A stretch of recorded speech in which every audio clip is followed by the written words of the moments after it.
Here we are in the final week of the regular season for Indiana State football, hitting the road to Macomb, Illinois tomorrow to take on the Western Illinois Leathernecks. Great to have you with us, everybody. I am Luke Martin alongside Brian Fritz. And Fritzy, I say the last week of the regular season because there's still a shot for Indiana State that this may not be the last week of the season. There is, and for the Sycamores, they can only control what they do tomorrow, and I know that's been entirely the focus. But, in the back of everybody's minds is that possibility that if they do win the game, they could potentially be selected for the playoffs. It's already been a tremendous story in terms of the turnaround and what's been accomplished this year.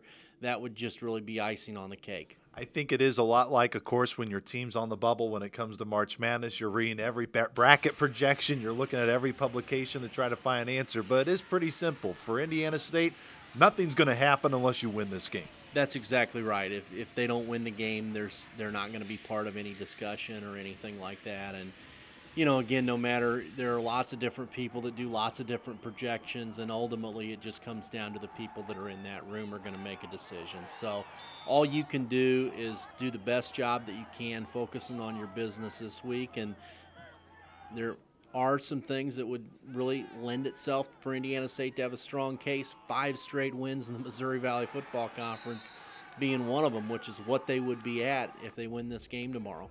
And if they win the game tomorrow, it would only be the 7th time in school history that Indiana State has won 5 or more games at any point in time throughout the whole history of the program. What's been most impressive in your eyes of what Indiana State has done in this 4-game winning streak to this point? I think the natural progression over the course of the winning streak. At the beginning, they had lost a couple of close games. First, I think this team learned how to win a close game against Southern Illinois. Then you kind of took that next step forward with Youngstown State and made it to where that wasn't a close game. And then, to me, the next step has been handling the success and not taking it for granted each week. And then South Dakota and Illinois State, I think, are both better football teams than Southern Illinois and Youngstown State, so they've had to play more complete games.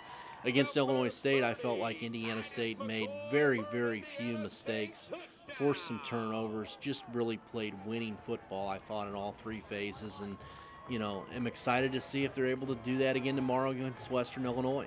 Macomb has not been kind to Indiana State. Only 2 wins at Western Illinois since 1989.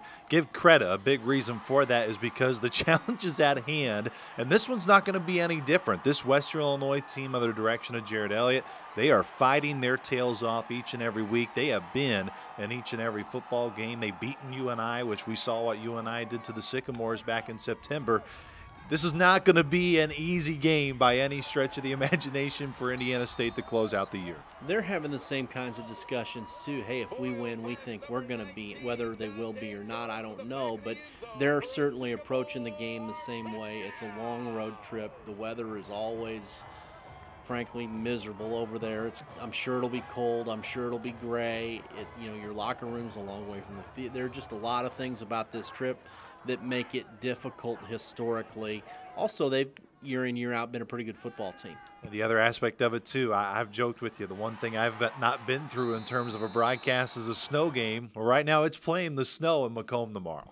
Yeah, and we have had a little bit of that around here earlier in the year, I think, than most people are ready for. But, that is something that could play a factor tomorrow. And I think, a little bit with this most recent storm caught some of the people on the east. We know some of that's in the area. You just don't know how bad that could end up being at this point. I think the great news, if you're Indiana State, in terms of the way they play, probably going to reap its benefits because the Sycamores want to run the football, and we're going to knock on as much wood in our office when I say this, but Sycamores have not turned the football over. And if they do those 2 things in Macomb, I think that's going to bode well. No question. Only 4 turnovers all year by this Indiana State team. And that 4th quarter drive last week against Illinois State, when you want to run out the clock to be able to impose your will and run the football, that's impressive. That's something North Dakota State does, and it was really good to see the Sycamores do that.